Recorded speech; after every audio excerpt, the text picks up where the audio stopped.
thick concrete wall. On one side, a Wi-Fi router blasting signal.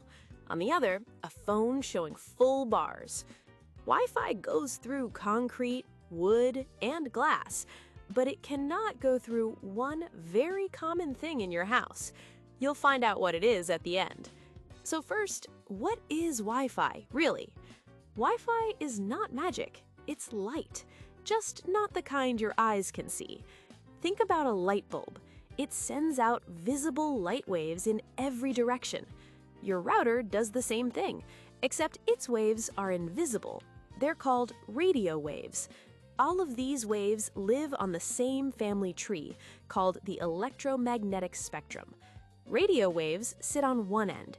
Then come microwaves, infrared, visible light, ultraviolet, and X-rays. Wi-Fi lives down in the radio wave region, right next to microwaves. So if you could see Wi-Fi, your room wouldn't look empty at all. It would look like it's filled with rippling water, waves overlapping and spreading through space. Now let's look at how your router actually sends information. Picture it like a lighthouse. It doesn't aim at your phone, it sends waves out in almost every direction at once. To carry data, the router wiggles those waves incredibly fast. Most Wi-Fi uses about 2.4 billion wiggles every second. That's called 2.4 gigahertz. Some routers also use 5 gigahertz. Those waves wiggle faster, which allows higher speeds. But there's a trade-off. Slower waves, like 2.4 gigahertz, travel farther and push through walls more easily. Faster waves, like 5 gigahertz, carry more data but don't go as far. They get blocked more easily. That's why Wi-Fi feels fast near your router, but weaker in other rooms. Speed versus distance. You almost always have to choose one. So what happens when these waves hit a wall? They don't just stop. When a Wi-Fi wave hits a wall, 3 things happen at once. Some of the wave passes through, but weaker.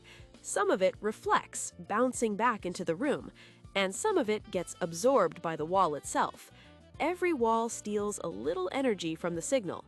The wave that reaches your phone is always weaker than the one that left the router.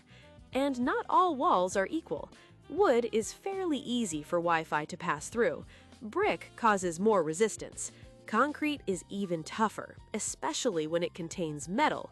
And metal on its own is almost impossible for Wi-Fi to cross.